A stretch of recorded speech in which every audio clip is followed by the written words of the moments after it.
OK. Merci. Merci. On vous laisse prendre la parole et voilà, et partager l'écran. Parfait. Merci. Voilà. Est-ce que tout le monde voit bien le PowerPoint? Oui, oui. OK. Voilà, donc bonjour à toutes et à tous. Donc, nous nous retrouvons en fait aujourd'hui pour un passage de témoin, en quelque sorte, puisque cette présentation qui va mettre en perspective le fruit des travaux que nous avons faits durant quelques dernières séances en groupe réduit, va boucler un petit peu ce support local les éléments qu'on va vous proposer en fait vont être remis au collectif, au sein du réseau, au sein du partenariat, vont être remis en fait aux différents partenaires pour se les approprier, tenter de les mettre en musique sous l'égide évidemment des coordinatrices qui vont pouvoir en quelque sorte voir avec vous les meilleures manières de systématiser peut-être les choix qui ont été arrêtés durant tous nos travaux. Et de cette manière, l'idée qui se trame un petit peu, c'est de mettre à l'épreuve en quelque sorte le fruit de ces travaux que nous avons réalisés ensemble, les mettre à l'épreuve pendant une période à déterminer, et puis après de procéder à une évaluation des effets, des résultats que ça aura généré, et de tenter de mesurer la mesure dans laquelle finalement la restructuration du réseau, des structures du réseau, la redéfinition des rôles des entités, aura ou pas, mais on espère que la réponse sera positive évidemment, apporter une série de réponses aux questions qui se posaient lorsque nous sommes arrivés, si vous vous souvenez, il y a un peu plus de 2 ans auprès de vous. Alors, ce qu'on va présenter aujourd'hui, en fait, c'est Voilà, je suis en train juste de découvrir la manière selon laquelle je peux changer de slide. Donc, ce qu'on va tenter de mettre en évidence aujourd'hui, finalement, quand vous voyez ce schéma, c'est la structuration des différentes entités sur papier. Celle-ci qui est une présentation qu'on pourrait appeler schématique de la structure telle qu'on pourrait la stabiliser au sein de réalisme.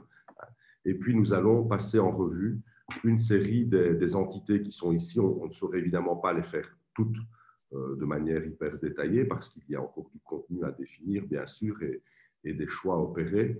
Mais nous allons nous arrêter en fait à une mise en évidence du fonctionnement, du rôle et de la composition du comité stratégique de réseau. Et puis, nous envisagerons le comité de financement, le comité employeur et hébergeur. Et là, on pourra passer relativement vite dessus. Ce n'est pas évidemment que ce n'est pas important, mais c'est simplement parce qu'il y a une certaine duplication, en quelque sorte, de ces deux structures, ou une certaine symétrie, en tout cas, entre elles deux. Et puis, dans un deuxième temps, Coralie, alors, vous présentera de même les rôles, fonctions, missions et compositions possiblement attendues pour le groupe opérationnel mise en réseau, le groupe opérationnel aide et soins et les agents de liaison. Voilà, donc la structure qu'on vous présente ici, grosso modo, je pense qu'on a pu déjà la présenter à diverses reprises et dans toute son évolution ici. Je dirais que c'est la version la plus stabilisée qu'on ait jusque maintenant. C'est une feuille de route, c'est une représentation schématique qui peut être une feuille de route pour l'avenir, bien sûr.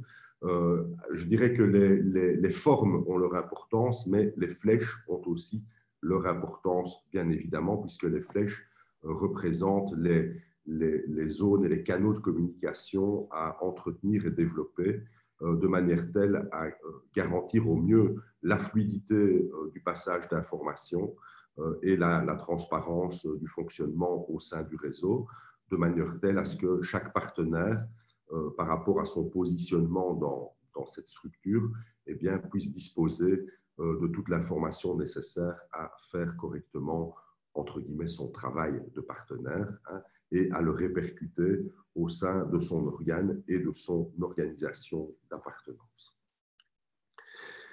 Alors, au départ donc, de ce schéma, nous avons décortiqué en quelque sorte les différentes entités et selon une représentation un peu systématique, hein, nous allons passer en revue ces organes de manière telle à mettre en évidence 4 paramètres à chaque fois: le périmètre d'action de chaque entité, la composition supposée, et donc nous sommes bien ici au niveau de suggestions, hein, de choses qui ont été préstabilisées ensemble, mais qui nécessitent bien évidemment encore d'opérer des choix définitifs dans votre chef.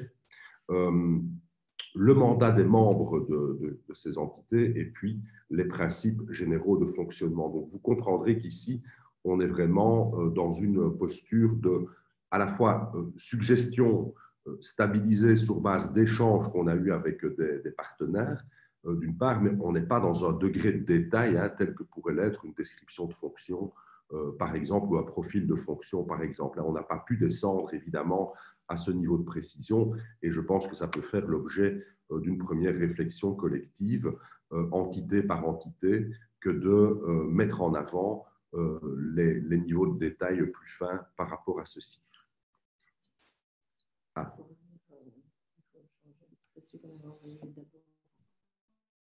Pardon, donc on m'explique que je n'ai pas la dernière version du PowerPoint, donc excusez-moi pour ce bug. Je vais départager et partager la bonne version. Je suis vraiment désolé, mais c'est vrai que nous avons échangé des versions. C'est pas bon, parce que tu vois, ouais.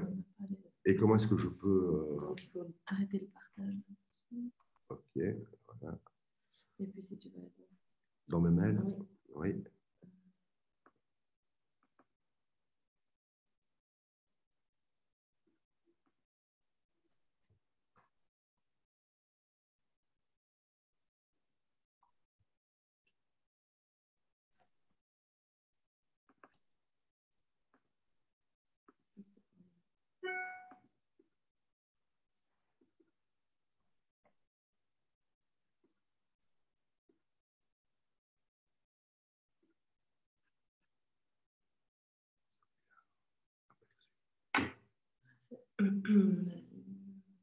J'espère que c'est le bon.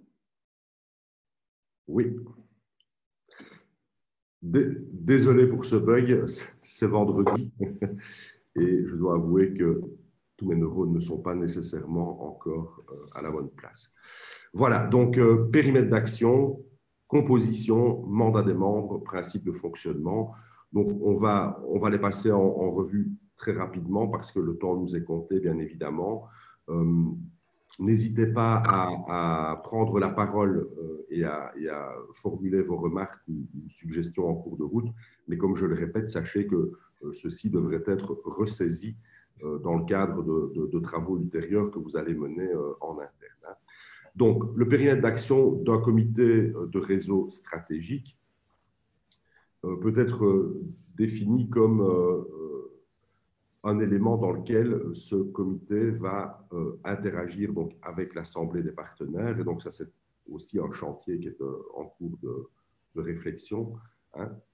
Définir la stratégie du réseau sur base des objectifs politiques, d'une part, et des constats qui sont relayés par l'EGO et les autres organes du réseau, d'autre part. Donc, nous sommes bien ici dans une volonté où il y a effectivement la mission, hein, qui consiste à répondre finalement à des demandes qui viennent notamment du SPF Santé, hein, qui est l'organe mandant le réseau.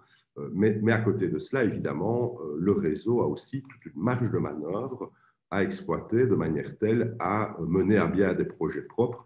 Et ceux-ci, évidemment, peuvent trouver leurs origines dans des constats qui seraient relayés par les groupes opérationnels d'une part, mais aussi évidemment les autres organes du réseau, tels que l'Assemblée des partenaires, tels que les agents de liaison, tels que les groupes de travail, tels que les équipes mobiles et ainsi de suite.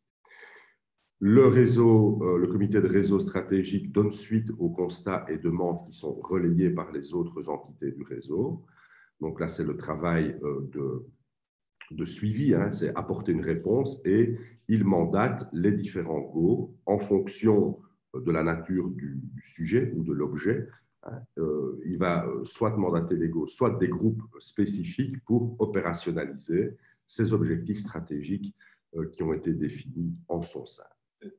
En termes de composition, et à titre de suggestion, ce qui avait été un petit peu mis en avant, c'est qu'on pouvait retrouver trois catégories finalement de membres au sein du comité de réseau stratégique, des personnes qui ont une voix délibérative, des personnes qui ont une voix consultative et des personnes qui seraient des invités ponctuels par ailleurs. Donc, au niveau des voix délibératives, l'important est évidemment de garantir la représentation des différents secteurs. On pourrait imaginer, sur une base d'une quinzaine de personnes ayant voix délibérative, retrouver 4 représentants des 3 secteurs, ce qui ferait 12 personnes. Et parmi ces différents représentants, certains pourraient émaner des GO, pourraient être désignés ou élus au sein des GO. Et puis, il y a évidemment la représentation des usagers et des proches à envisager. Avec voix consultative, la représentation du comité de financement, du comité des hébergeurs et employeurs, la représentation des médecins de réseau, la coordination, le coach participation, la coordination locale et le coordinateur local, pardon, et des invités ponctuels, comme je le disais tout à l'heure. Les invités ponctuels sont des personnes qui, par exemple, viennent rendre compte spécifiquement d'une problématique, de l'avancement d'un projet ou faire état de manière structurée de besoins ou d'attentes parmi certaines sphères ou certains secteurs du réseau. Et puis, on peut évidemment songer à la désignation de suppléants. Le mandat consisterait pour les membres de ce comité de réseau stratégique à participer régulièrement aux réunions, à être en capacité d'informer et de préparer les dossiers, avoir une capacité de prise de position et d'engagement de l'organe de provenance. Donc, effectivement, si on a été désigné au sein du GO pour le représenter au niveau du comité de réseau stratégique, le but est évidemment que la personne désignée soit en capacité finalement de prendre position pour cet organe-là, c'est-à-dire qu'elle soit informée et documentée des attentes, des besoins et des réalités de cet organe. Et enfin, à l'inverse, au niveau du mandat, c'est développer une capacité de diffuser de l'information au sein de l'organe de provenance et vers aussi l'institution, le secteur ou le réseau que l'on représente ou duquel on est issu. Alors, au niveau des principes de fonctionnement, on pensait qu'il serait intéressant de désigner un secrétaire et un animateur, rôle qui pourrait être tenu évidemment par la coordination. Et puis, en termes de modalités de décision, ce qui a été mis en avant, c'est la volonté de fonctionner par consensus et de passer au vote si nécessaire, avec peut-être un cliquet de sécurité qui consisterait, et ça, ce sera à vous de décider, hein, que pour qu'une décision soit valide, eh bien, elle ait obtenu une majorité des votes parmi les représentants des 3 sphères. On peut aussi fonctionner par consultation électronique pour le traitement rapide de certains dossiers qui n'ont pas d'enjeu fondamental, qui ne prêtent pas à débat fondamental. Et puis, évidemment, il y avait aussi cette proposition de créer un bureau réduit pour gérer les affaires courantes qui seraient composées, par exemple, de 6 membres hors coordination, avec là aussi une volonté de représentativité des différents secteurs. Alors, le comité des employeurs et des hébergeurs partenaires, donc vous avez vu sur le schéma qu'il y a un lien, une connexion qui est très claire avec le comité de réseau stratégique, mais aussi avec les GO. Le périmètre d'action pour ce comité, c'est évidemment de pourvoir à la gestion administrative du personnel, de s'occuper de la gestion des ressources humaines, c'est-à-dire politique d'évaluation, stratégie de recrutement. Pour le personnel salarié, en collaboration avec les responsables d'équipe. C'est d'instruire des dossiers sur mandat délivré par le comité de réseau stratégique. Donc, celui-ci, ce comité de réseau stratégique peut évidemment être amené à avoir des réflexions, des demandes par rapport à la gestion du personnel ou à des recrutements. Et donc, il serait intéressant que ce comité de réseau stratégique mandate évidemment le comité des employeurs pour passer en revue les solutions possibles aux problèmes qui seraient mis en perspective.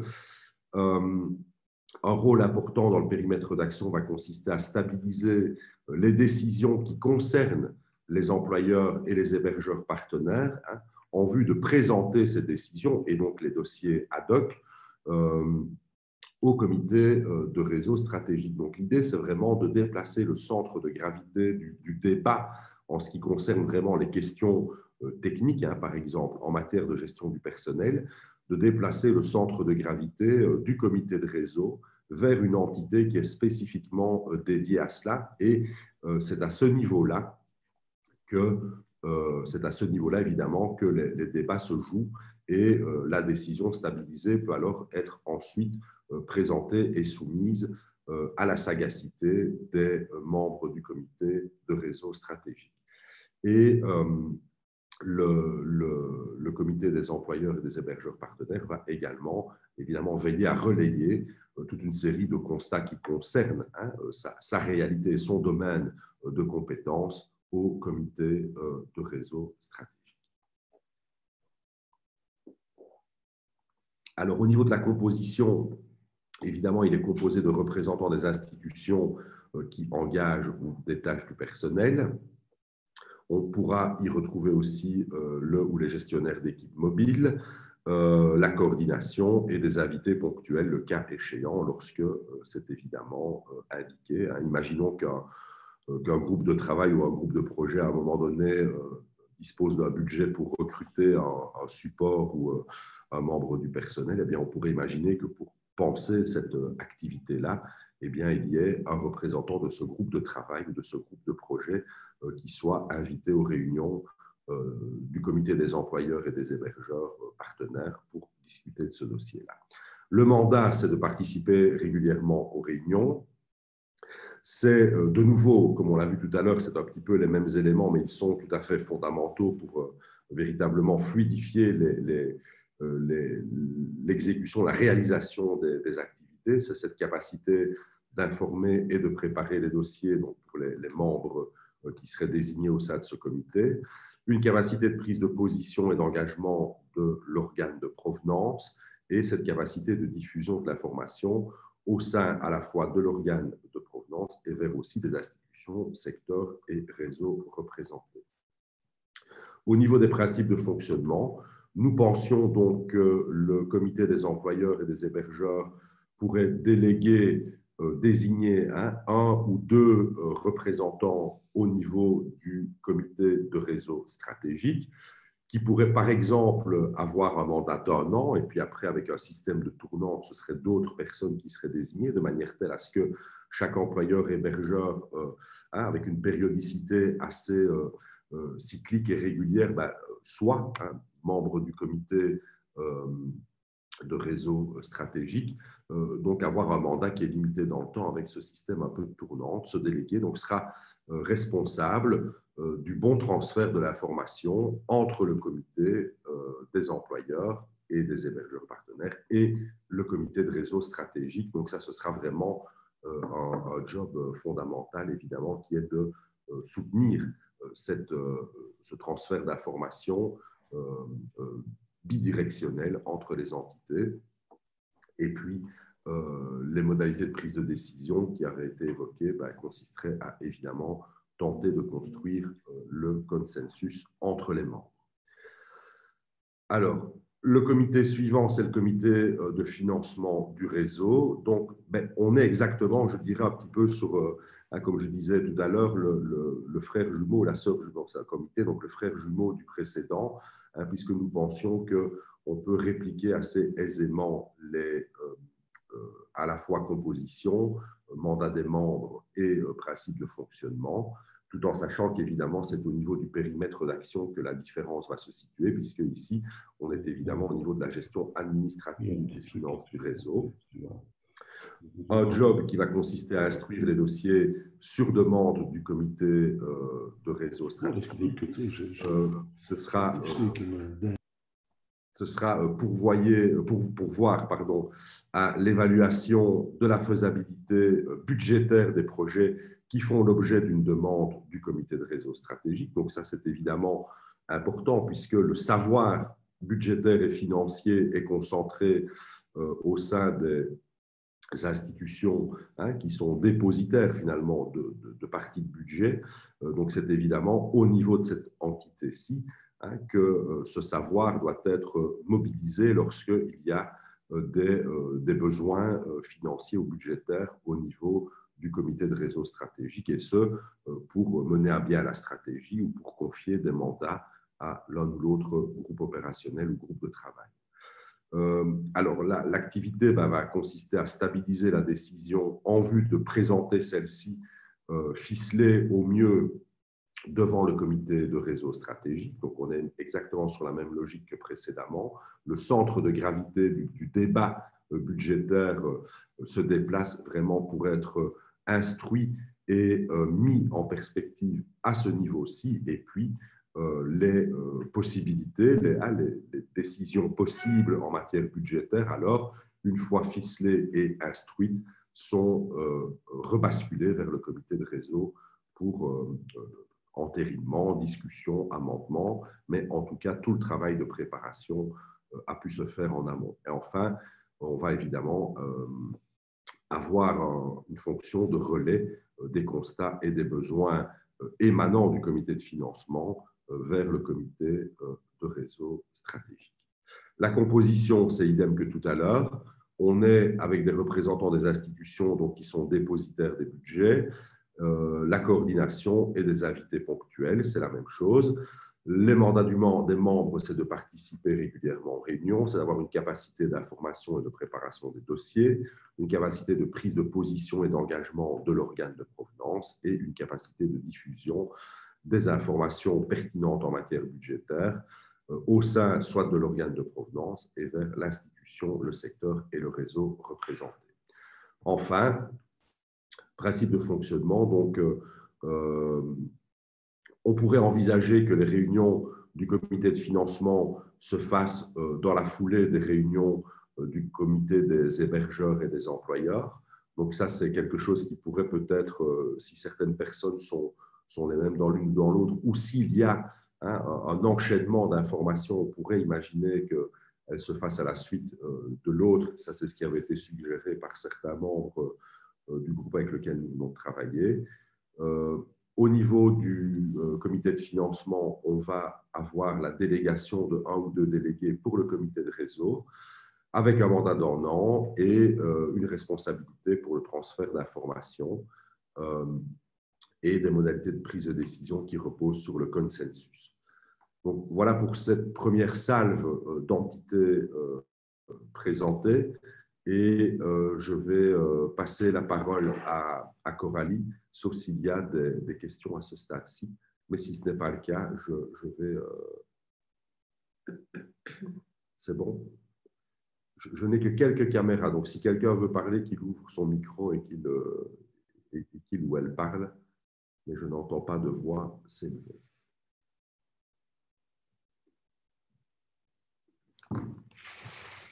Voilà, donc bonjour à toutes et à tous. Donc on passe en effet à une entité, enfin d'autres entités de réalisme. Donc comme vous le savez déjà certainement toutes et tous, mais je ne vois pas les noms des personnes qui sont présentes. Donc, bon, normalement, tout le monde est au courant. Mais dans nos différents échanges, on a évidemment décidé, en repensant cette structure organisationnelle, de scinder votre fameux GOS en 2 entités différentes, un GO mise en réseau et un GO et des soins. Alors, ces groupes opérationnels, évidemment, il faut en penser les contours et la division du travail. Alors, on va avoir les mêmes types de slides que vous avez précédemment, mais juste après, avant, petit point sur finalement cette division du travail entre ces 2 GO. Alors, dans nos derniers échanges, on a pointé quelques petits éléments, hein, vous verrez qu'ils ne sont pas très nombreux, qui nous permettent de définir un peu une logique finalement de division du travail entre ces deux entités. On voit que le Go mise en réseau travaillerait davantage sur des projets thématiques et des problématiques plus transversales finalement, alors que le Go et des soins travaillerait davantage à des réflexions par exemple autour de suivi de cas individuels ou sur les circuits d'aide et de soins des bénéficiaires, des patients, autour de problématiques diverses comme le TCA, l'autisme, le TS, etc. Alors, pour la mise en réseau, ces projets thématiques et problématiques transversales, vous aviez identifié des exemples que vous avez déjà, sur lesquels de travaux que vous avez déjà menés au sein de Réalisme. Donc, ces projets thématiques et problématiques transversales, ça peut être par exemple de la formation, de l'information à destination des partenaires. Vous aviez l'exemple du TDAH aussi. Alors, on aura aussi une série de projets qui seront communs aux deux Go, comme par exemple le groupe de travail situation complexe, entre autres. Voilà, donc tout ça pour vous dire que finalement, cette division du travail, on ne va pas pouvoir précisément la définir là, maintenant, et lui donner un cadre précis en discutant et en discutant. C'est en éprouvant finalement cette nouvelle organisation du réseau qu'on va pouvoir, au fur et à mesure de projets qu'on va déléguer à l'un ou à l'autre Go, et en fonction des expertises que vous allez retrouver dans l'un et dans l'autre Go, que les choses vont se dessiner. Donc voilà, il faut pour ça se lancer et commencer à finalement remplir ces Go de partenaires à partir de ces premières ébauches finalement, ces premières logiques de division du travail. Alors, pour voilà. En revenir au type de tableau qu'on avait précédemment, on a fait le même exercice pour les deux Go, évidemment. Vous verrez qu'il y a une série de choses qui sont communes aux deux.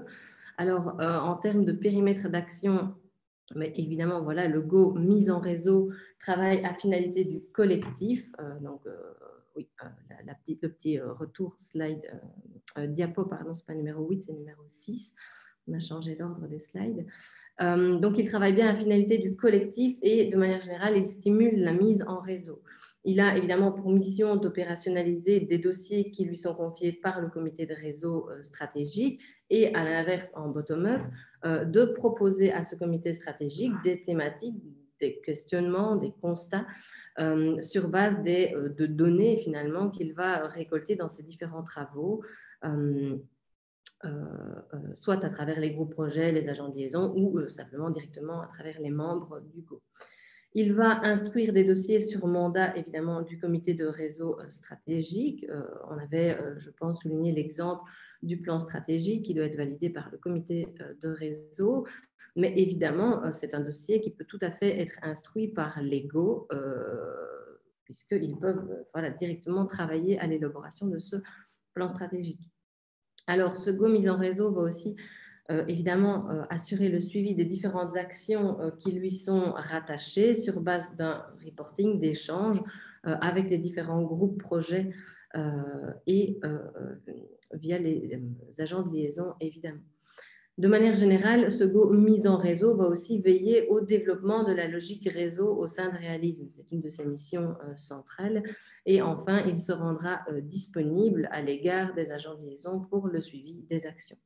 Donc voilà, ce sont des principes généraux en termes de périmètre d'action, évidemment, qui ne sont pas exhaustifs et sur lesquels il faudra faire le point 6 mois, 1 an après avoir éprouvé les choses.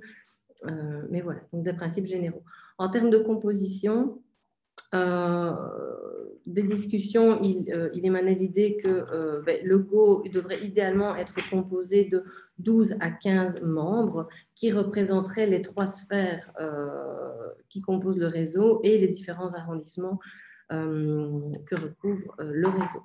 Les agents de liaison y seraient évidemment impliqués et on y retrouverait aussi évidemment une représentation du Go et des soins pour évidemment favoriser la communication et l'échange entre les deux Go. Il y aurait aussi au sein de ce Go mise en réseau une représentation des pédopsychiatres de réseau, une représentation de la coordination et, comme pour les autres entités, des invités ponctuels. Pour ce qui est du mandat des membres, ça se recoupe évidemment avec ce qu'on a déjà un peu pu dire pour les autres entités, puisqu'il y a des principes assez généraux. Donc voilà, un principe de participation régulière aux réunions, une capacité d'information et de préparation des dossiers qui sont rattachés à ce GO en particulier. Toujours une capacité de diffusion, évidemment, de l'information au sein de l'organe de provenance, de l'institution, du secteur, du réseau représenté. Et enfin, les membres qui s'engagent dans le GO mise en réseau s'engagent à agir à deux niveaux, à la fois sur le travail de contenu finalement, donc sur les dossiers en eux-mêmes, et plus largement finalement à cette question de la mise en réseau. Alors, quelques principes de fonctionnement sur lesquels vous vous êtes plus ou moins accordés, enfin accordés tout court plutôt. Donc, des réunions au début desquelles on prendrait 5 à 10 minutes pour faire un peu le topo des actualités du réseau, pour fluidifier l'échange d'infos, faciliter l'échange d'infos, la communication entre les différentes entités. Il a aussi été mentionné, puisque le GO se réunira peut-être plus régulièrement que d'autres entités, évidemment, la possibilité de réunions virtuelles, alors une fois sur 2, une fois sur 3, peu importe, mais en fonction évidemment des objectifs de la réunion et de si ça se prête ou non à ces objectifs. Alors, pour les deux GO, de manière générale, l'idée a été soumise de désigner un bureau qui serait composé d'environ plus ou moins 5 personnes. Ce bureau aurait un mandat d'1 an. On y retrouverait un binôme secrétaire-animateur qui serait pris en charge par la coordination et un agent de liaison. Et on y retrouverait aussi une représentation au comité de réseau stratégique. Donc là, on identifierait 2 à 4 partenaires en fonction de vos besoins et des possibilités. Donc 2 à 4 partenaires qui assureraient finalement le lien avec le comité de réseau stratégique qui se rendrait à ces réunions pour finalement faire passer de l'information, rapporter des informations, etc., etc. Alors, la communication entre les deux GO, on a aussi pointé quelques principes généraux, enfin, quelques idées générales, mais c'est dans les faits, évidemment, dans la mise en œuvre qu'on va pouvoir plus clairement identifier ce qui fonctionne et ce qui fonctionne moins. Mais on peut imaginer que cette communication entre les GO passera entre autres par les agents de liaison, finalement, qui ont un rôle assez transversal. Elle passera aussi, sera facilitée puisqu'il y aura des membres communs aux deux GO potentiellement. Il y aura évidemment aussi des projets communs aux deux GO à travers lesquels l'information va passer. Et enfin, cette communication sera rendue possible à travers cette délégation au CRS, puisque on aura une délégation des deux GO vers le comité de réseau stratégique pour y échanger de l'information. Alors, les modalités de prise de décision dans les deux GO, c'est évidemment la première possibilité, c'est le consensus. La première solution la plus évidente, c'est le consensus. Et si nécessaire, on recourt évidemment au vote. On s'est mis d'accord sur un principe de pondération au plus petit dénominateur commun, mais ça, c'est un détail technique, et la mise en place d'un quorum qui serait de la moitié des parties prenantes. Si ce quorum n'était pas atteint lors d'une réunion, alors le vote serait reporté à la prochaine réunion qui se déroulerait sans quorum.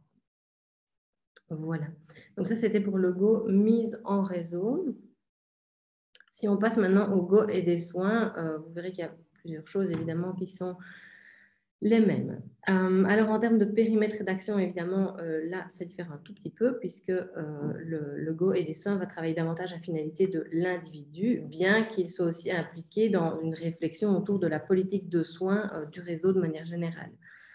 Comme pour l'autre GO, il va opérationnaliser des dossiers qui lui sont confiés par le comité de réseau et inversement, il va proposer des thématiques de travail, des projets, des pistes de réflexion au comité de réseau sur base des différents constats de terrain qui lui sont rapportés en son sein. Il va instruire les dossiers, différents dossiers sur mandat du comité de réseau. Il assurera le suivi des différentes actions qui lui sont rattachées sur base de la même façon du reporting qui émane des différents groupes projets et éventuellement des agents de liaison qui sont rattachés à certains projets. Et ce go et des soins se rend aussi évidemment disponible à l'égard des agents de liaison pour le suivi de différentes actions qui les concernent. Les principes de composition sont plus ou moins aussi les mêmes. Donc, on a un groupe de 12 à 15 personnes. Il faut évidemment que l'ensemble des services concernés dans l'aide et le soin soient présents, soient représentés. On a aussi l'idée d'une représentation des 3 sphères et des différents arrondissements. On y retrouvera évidemment les pédopsychiatres de réseau qui jouent un rôle évidemment essentiel. On a une représentation du GO mise en réseau, comme de l'autre côté, une représentation de la coordination et des invités ponctuels. Pour ce qui est du mandat des membres, ce sont les mêmes choses, donc je ne vais pas revenir dessus. Et pour ce qui est des principes de fonctionnement, c'est plus ou moins la même chose aussi. Donc, on a des réunions potentiellement virtuelles ou pas en fonction des possibilités.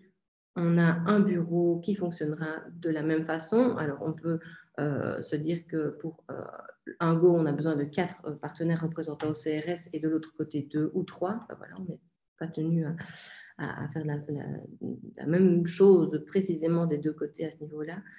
La communication entre les deux Go, évidemment, s'établit de la même manière et les modalités de prise de décision sont semblables également.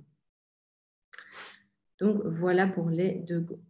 Alors, un dernier aspect sur lequel on a travaillé ensemble et duquel on a discuté, c'est le rôle des agents de liaison au sein de Réalisme, même si c'est un des points finalement qui a été, je pense, le moins débattu de façon directe en tout cas, le moins discuté de façon directe et donc qui est pour nous un peu moins saisissable. Donc voilà, on a rassemblé une série de points ici importants à souligner et qui permettent de dessiner un peu les grands traits de cette fonction, de ce rôle d'agent de liaison. Alors, on a réintégré la courte définition de fonction ici en italique dans les missions principales. Donc, les agents de liaison œuvrent tous au service du bien-être des enfants, jeunes âgés entre 0 et 23 ans et leurs familles, ainsi qu'au soutien des professionnels qui les accompagnent. Pour ce faire, ces agents de liaison développent des projets et impulsent des actions en collaboration et en concertation avec le réseau de la province de Liège, et ce, dans une perspective intersectorielle.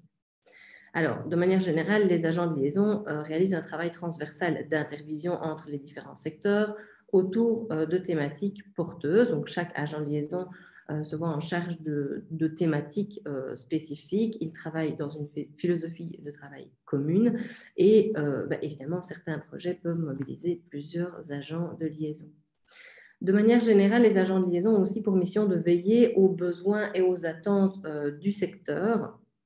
Ils réalisent un travail de mise en lien avec des initiatives qui existent déjà et qui sont à ce moment-là externes à Réalisme, mais qui sont en cours finalement dans l'environnement de Réalisme et qui sont directement ou moins directement liées à la question de la santé mentale des enfants et des adolescents.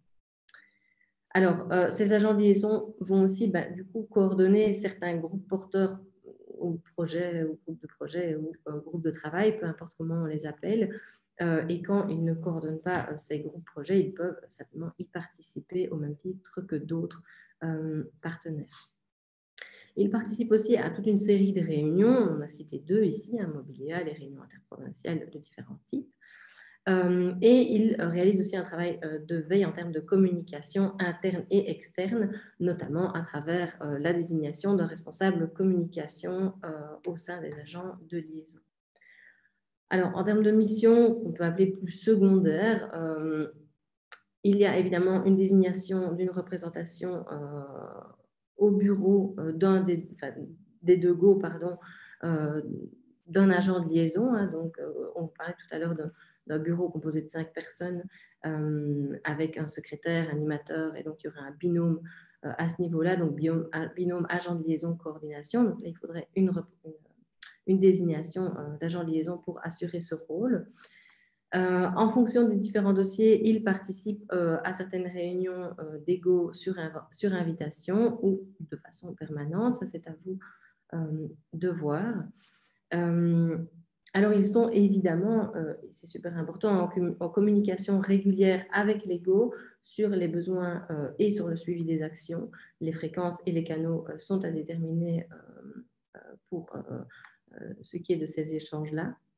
Et il prévoit, alors là aussi, la fréquence est à déterminer, mais un retour sur les différents travaux en réunion commune des deux GO et en comité de réseau stratégique.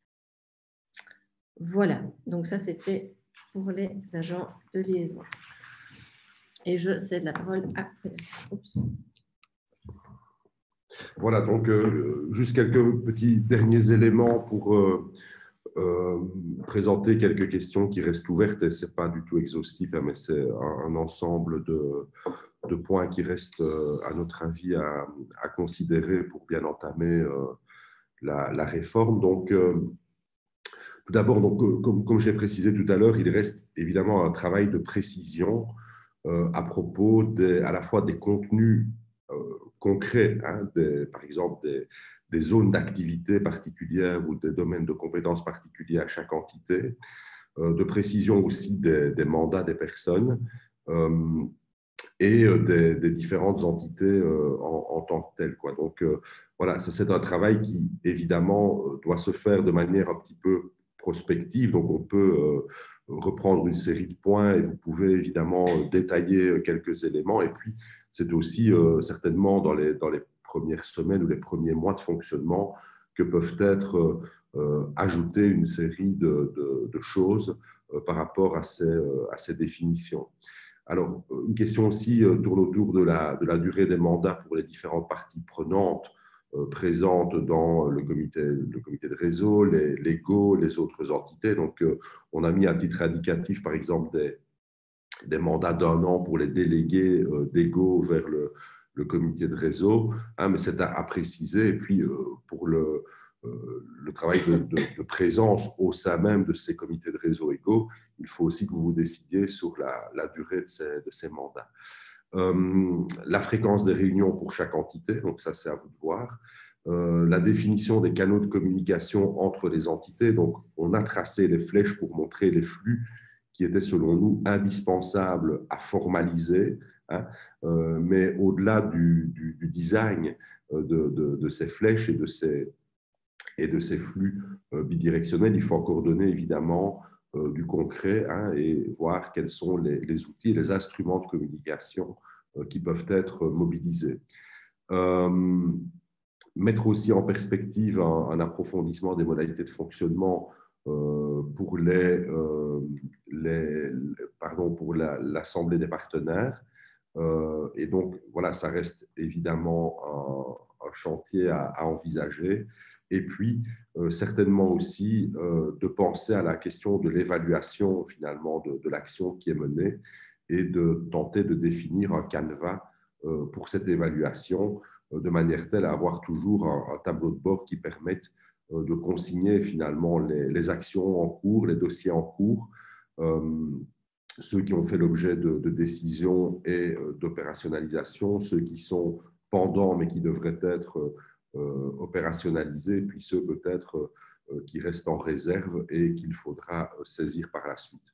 Donc, ceci n'est pas exhaustif, mais c'est vraiment à titre indicatif. Alors, maintenant, qu'est-ce qu'on peut faire? Nous, ce que nous suggérerions, c'est qu'après tout ce travail que vous avez réalisé, ce travail de réflexion qui a quand même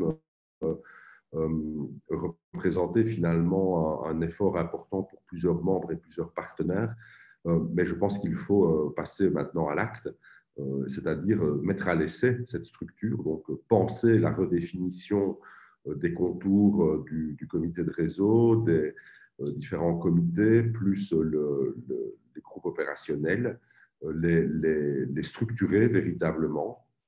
Et il faudrait pour ce faire vous donner un point de départ, en quelque sorte, hein, donc fixer un moment auquel, entre maintenant et dans X semaines, eh bien, on va vraiment prendre la structure à bras-le-corps, la poser, hein, y mettre les premiers éléments de contenu et puis commencer à travailler sur cette forme-là. Et puis, une année après, on suggérait, nous, que vous procédiez vraiment une évaluation, à une prise de recul par rapport à ce mode de fonctionnement pour voir quelles sont les plus-values engrangées, mais aussi les éventuelles zones de blocage persistantes. Alors, on avait aussi ensuite de nos échanges avec plusieurs membres, on avait aussi évoqué l'importance donc de cette évaluation des activités qui sont menées. Donc, ici, on vous propose, à titre indicatif, il y a 1000 manières de faire, mais un exemple de Canva qui pourrait être partagé finalement dans chacune des entités et qui sert finalement à être un outil de bilan, c'est-à-dire de mettre et de consigner les résultats des actions entreprises et des projets réalisés par rapport à X années passées. On peut toujours avoir un recul de 2 ans, 3 ans ou une année, mais aussi qui peut constituer un outil de monitoring, c'est-à-dire d'analyse des résultats en cours pour les différents projets qui sont actifs. Et ce qu'on peut faire aussi, c'est séparer ça en 2 feuilles, une pour les choses qui sont terminées et une pour les choses qui sont en cours, bien évidemment. Et donc, il faut évidemment préciser pour chaque objectif, pour chaque projet qui aurait été amorcé, il faut préciser bien évidemment quels critères d'évaluation quantitatifs et ou qualitatifs qui sont mobilisés pour réaliser cette évaluation. Et donc, ce petit tableau permet d'un côté d'avoir la liste des objectifs, d'avoir la présentation des critères d'évaluation qui sont en cours pour chacun des objectifs ou chacun des projets qui ont été amorcés, d'avoir donc l'évaluation des résultats intermédiaires pour les objectifs qui sont en cours, d'avoir l'évaluation du résultat final pour les projets qui sont arrivés à échéance, et par rapport à ces 2 éléments d'ailleurs, qu'un projet soit toujours en cours ou qu'il soit à un moment donné arrivé à sa deadline, il faut évidemment pouvoir analyser le degré de réalisation du projet sur une échelle de 0 à 10, par exemple, et puis prendre du recul par rapport à ça, c'est-à-dire en mobilisant les critères d'évaluation et en évaluant le degré de réalisation, il faut tenter de mettre en perspective les facteurs de réussite ou d'échec, les zones de blocage, ce qui permet d'avoir ce recul et puis de tirer des leçons positives des facteurs de réussite, des facteurs clés de réussite, et tirer des leçons aussi des éléments qui ont suscité du blocage pour tenter finalement de résoudre les problèmes. Et puis, dernier élément qu'on peut avoir dans ce monitoring ou ce suivi de projet, c'est la liste des mesures de suivi pour la période à venir, qui peut être l'année suivante. C'est le type ici de tableau qu'on va retrouver généralement dans des rapports d'activité aussi, ou dans des plans stratégiques, mais alors là, on est plus dans une perspective prospective. Voilà qui boucle donc cette présentation. Je vais arrêter le partage et vous passer la parole s'il y a des questions ou des remarques à formuler à ce stade-ci. Oui, moi. Oui, Patrick. Sans présumer de son droit de vote, j'avais compris que la fonction de gestionnaire d'équipe apparaissait dans le Go et des soins. Maintenant, je ne sais pas ce qu'il en est finalement.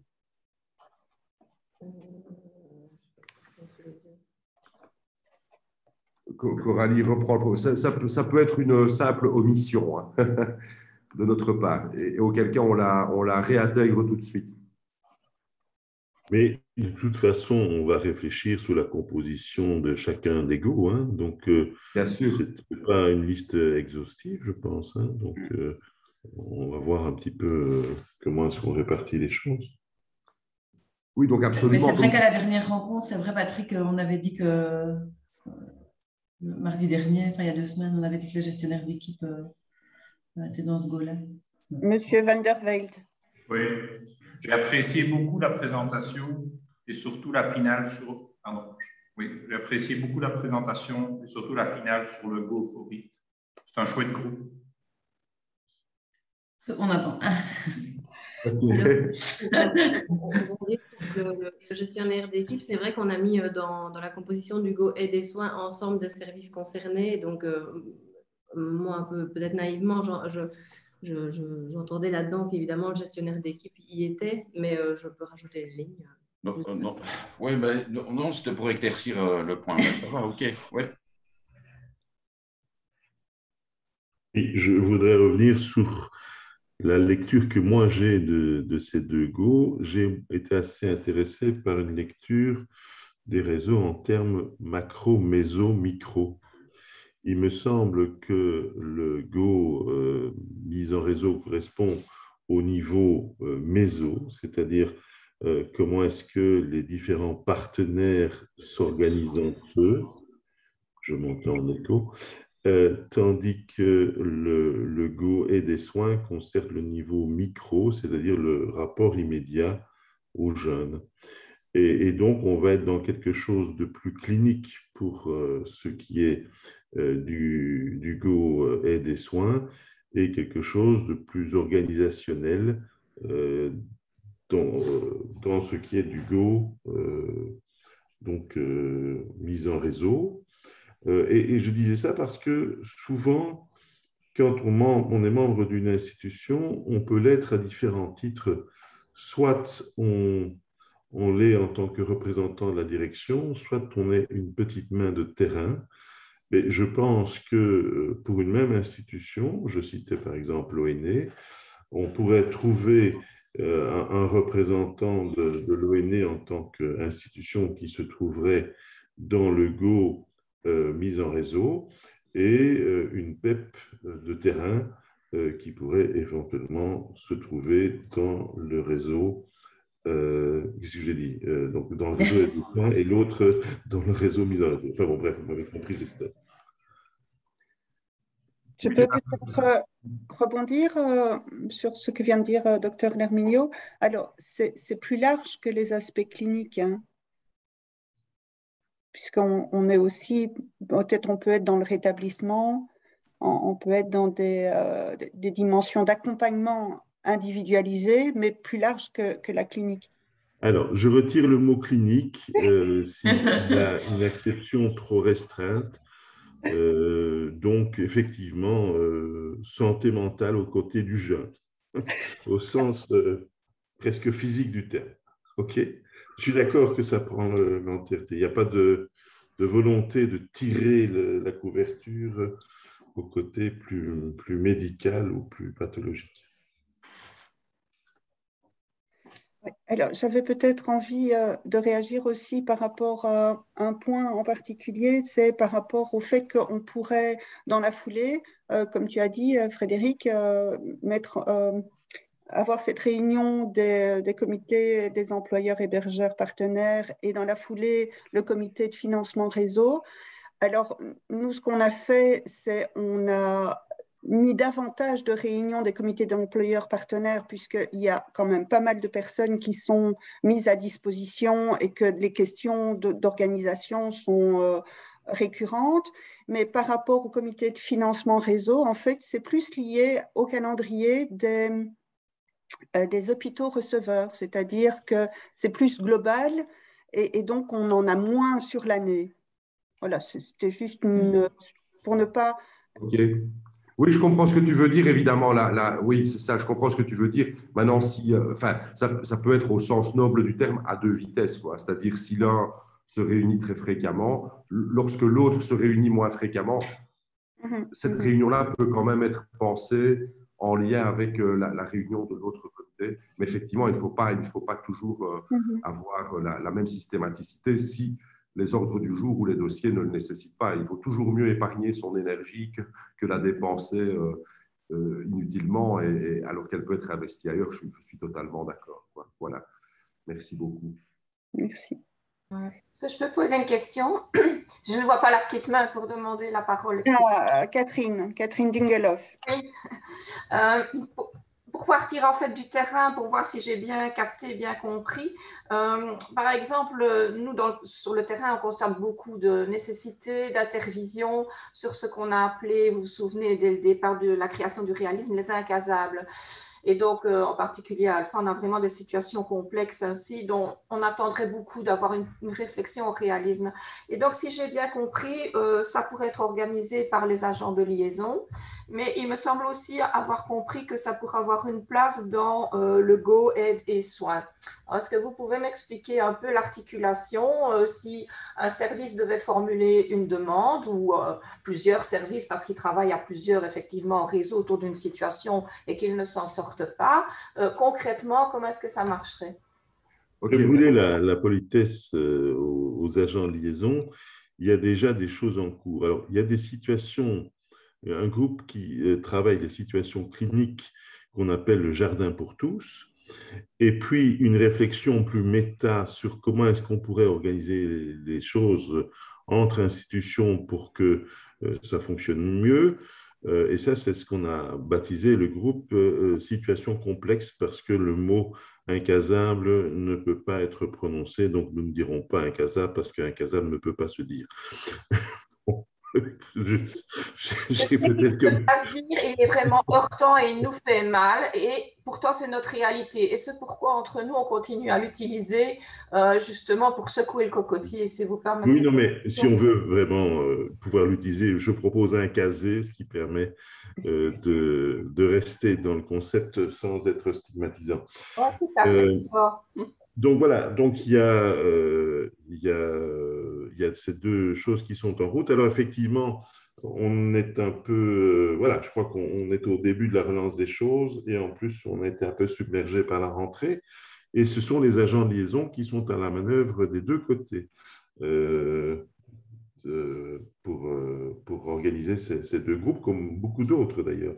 Parce que évidemment ici on parle des Go, mais il faut surtout voir que peut-être que c'est plus la présence dans des groupes rattachés au Go qui est intéressante que la participation directe dans les Go. Enfin, ça dépend un petit peu des intérêts de chacun et c'est ce qui est proposé. Voilà, donc effectivement, Madame, vous avez mis en évidence, je pense, un casus belli finalement de comment, dans une vision un peu idéale, le réseau pourrait fonctionner pour répondre à la problématique que vous soulevez. Donc, il y a finalement un besoin, une demande, une attente d'un des partenaires ou d'un groupe de partenaires.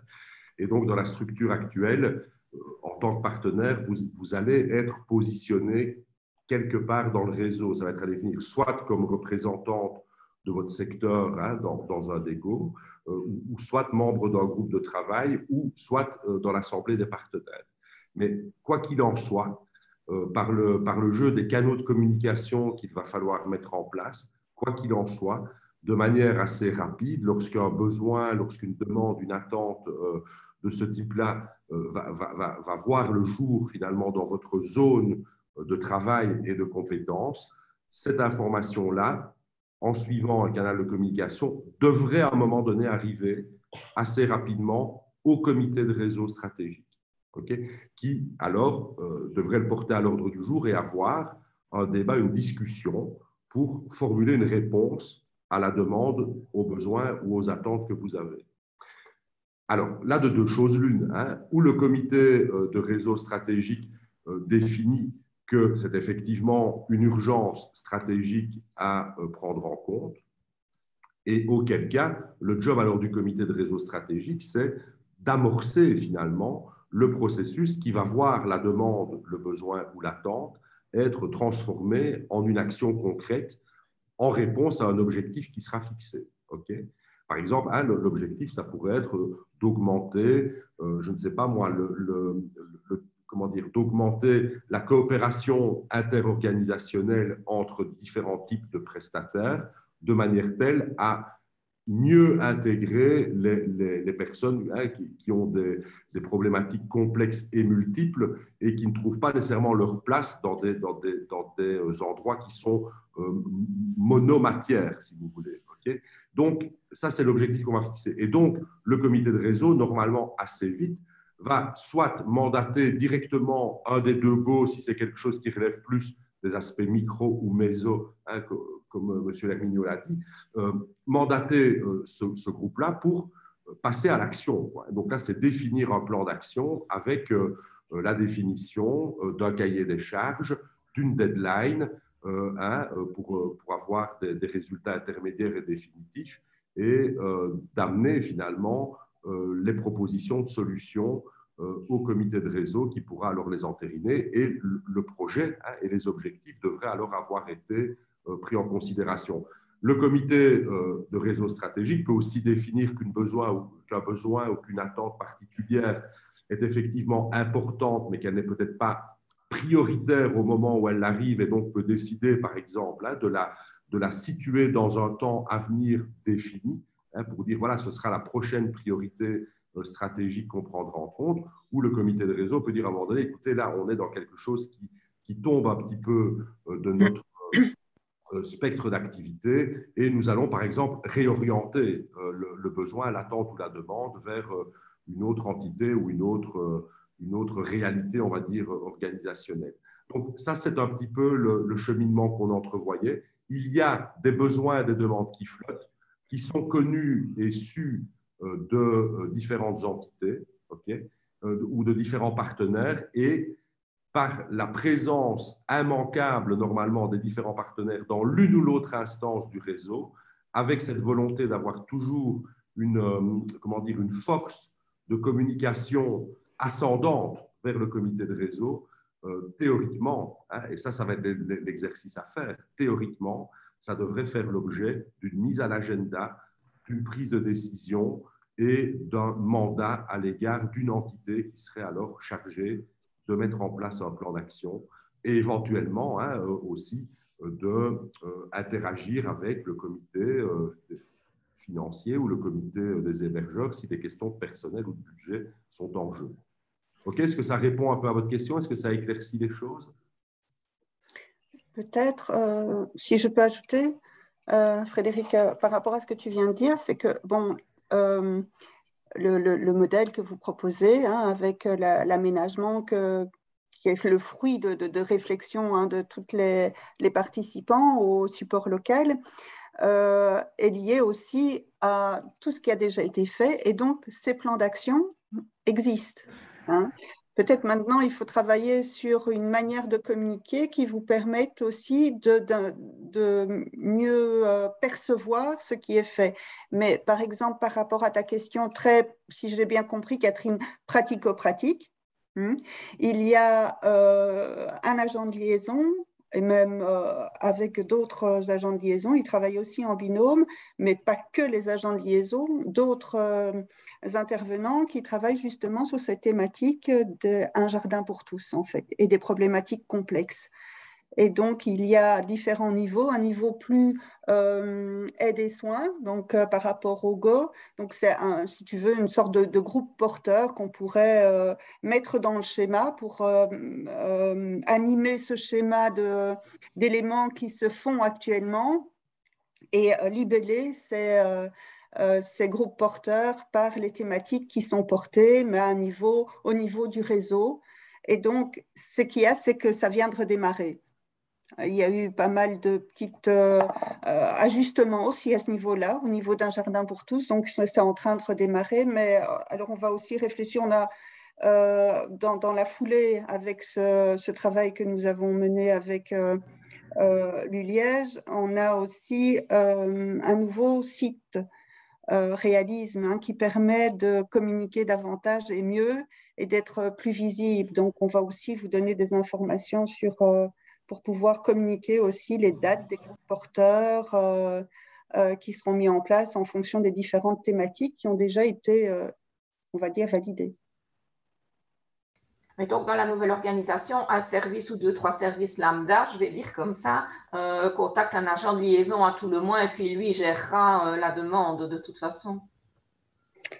Alors, voilà, je pense que c'est pas si simple que ça, puisque on en a déjà parlé, mais les agents de liaison ont des mi-temps. Donc, il ne faudrait pas qu'on soit dans une logique de centralisation auprès des agents de liaison. Il y a toute une série de travaux, de groupes qui existent déjà. Et je crois que c'est mentionné dans le modèle que nous a présenté Frédéric et Coralie. Il y a déjà toute une série de lieux qui existent, comme par exemple par exemple, hein, le conseil, je crois que c'est le conseil de prévention, le nom exact.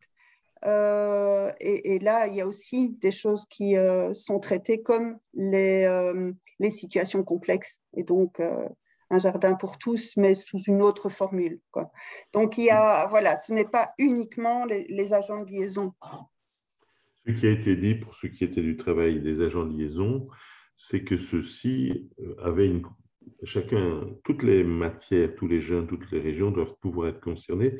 Donc, toutes les matières sont rapportées à un agent de liaison, mais chaque agent de liaison n'a pas l'occasion de développer l'entièreté de ce qu'il a dans son escarcelle. Et on a dit que c'était notamment l'ego à peut-être orienter sur telle ou telle priorité. Deuxièmement, c'est vrai que l'agent de liaison ne doit pas être comme ça une plaque tournante de tout, mais évidemment pour une question ponctuelle, je pense qu'ils peuvent quand même répondre. Maintenant, il faut voir qu'on a aussi en tête de redéployer les agents de liaison.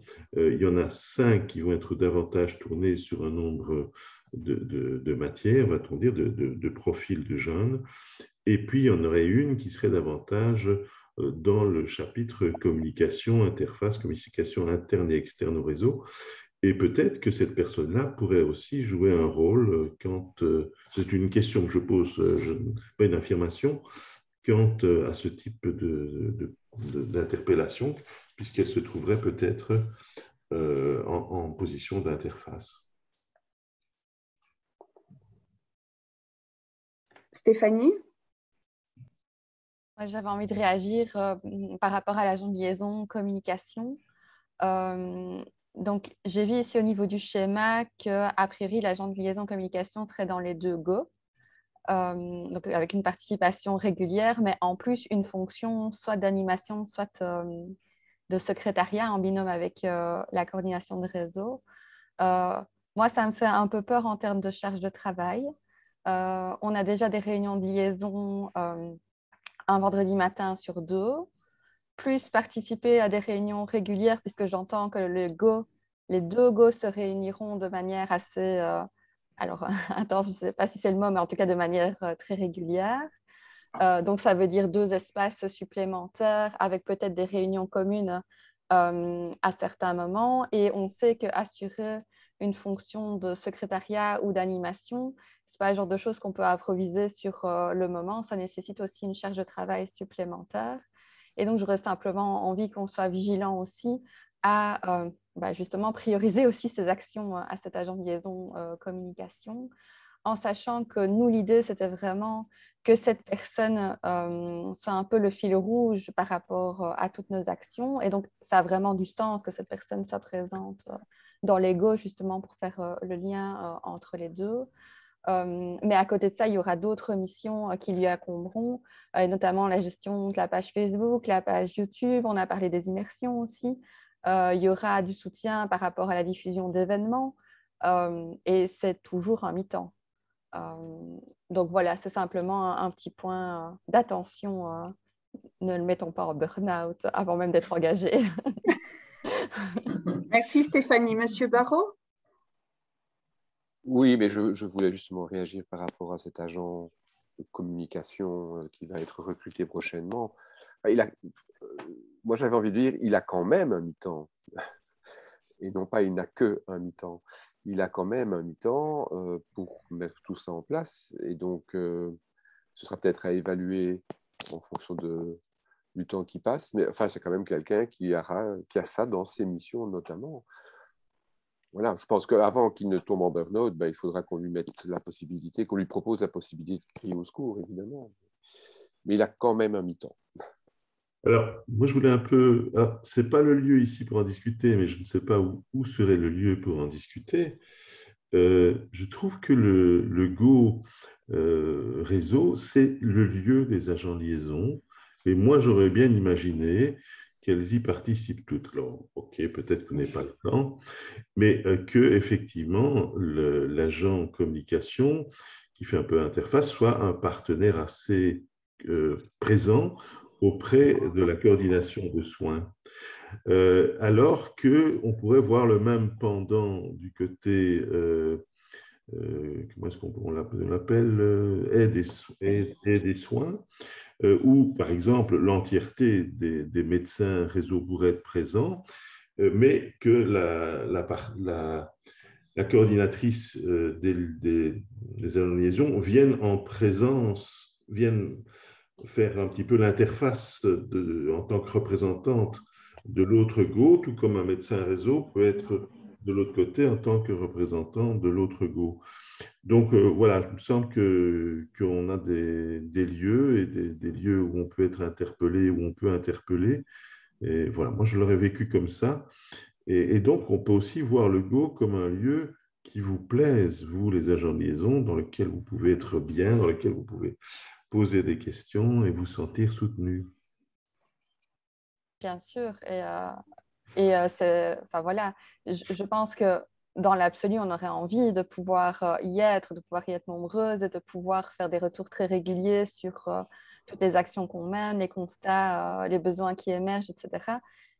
Dans les faits, il faut pouvoir libérer ce temps aussi, et on sait que ce n'est pas évident, et que c'est pour ça aussi qu'on avait demandé que l'agent de liaison communication qui soit engagé puisse avoir cette mission-là aussi, pour justement être plus efficace et assurer cette présence, quoi.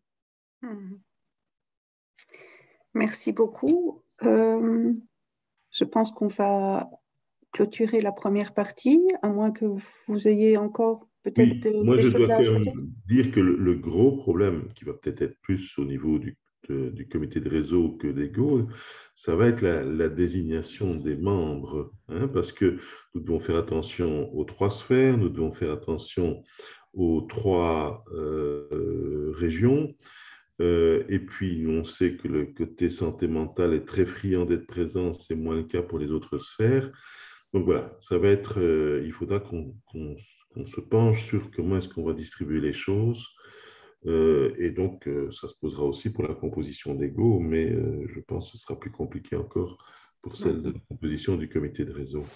De toute façon, nous, Aurélie et moi, on va communiquer chaque organe par rapport à ce qui a été présenté aujourd'hui et à une proposition d'aménagement pratico-pratique et de voir quels sont les candidats et d'être vigilant à cette représentativité.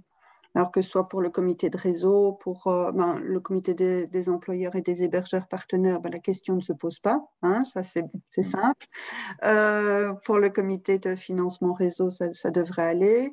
Et pour les GO, voilà, c'est en fonction des spécificités de chacun et de leur intérêt à participer. Donc, je pense qu'on n'aura pas trop de soucis pour les deux GO pour avoir les partenaires qu'il faut autour de la table. Donc, on va revenir vers vous la semaine prochaine, Aurélie. Oui. En tout cas, merci beaucoup, Frédéric et Coralie. Est-ce que votre mandat, il est terminé, hein? On a eu une petite rallonge, mais je crois qu'on a...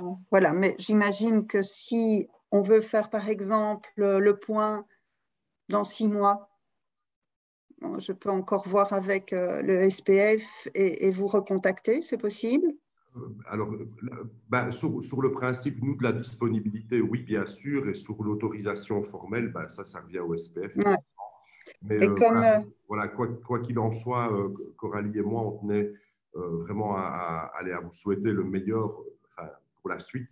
Bon vent, il y a un travail énorme qui a été fait, beaucoup d'investissements, de bonne volonté de plusieurs membres. Donc, je pense vraiment que ce qu'on vous a présenté aujourd'hui est le fruit déjà d'une série de consensus même, hein, et de stabilisation de choses qui n'étaient peut-être pas claires auparavant et qui maintenant ont pu être formalisées d'une certaine manière. Donc, on vous souhaite vraiment le meilleur par rapport à ça, tout en sachant, et je le répète, qu'on a bien compris, on a bien vu aussi qu'il y a vraiment une énorme fertilité qui est déjà présente dans Réalisme, et que je pense que maintenant, cette structure, elle pourrait permettre de systématiser un peu les choses pour renforcer cette logique réseau. Donc, c'est porteur pour moi de beaucoup de promesses de développement positif et allant dans le sens des attentes des différentes parties prenantes. Donc, voilà, on vous souhaite vraiment le meilleur par rapport à ça. Et oui, bien sûr, nous sommes disponibles pour faire des points intermédiaires ou discuter, mais ça, on peut voir ça en triangulation entre la coordination, le SPF et OK, on vous souhaite une bonne suite de journée. Merci beaucoup. Voilà. Merci. Moi aussi. Merci. Et plein succès à vous. Au revoir. Merci. Au revoir. Au revoir. Bon, j'en profite pour quitter. Au revoir. Au revoir. Merci, Patrick. Alors.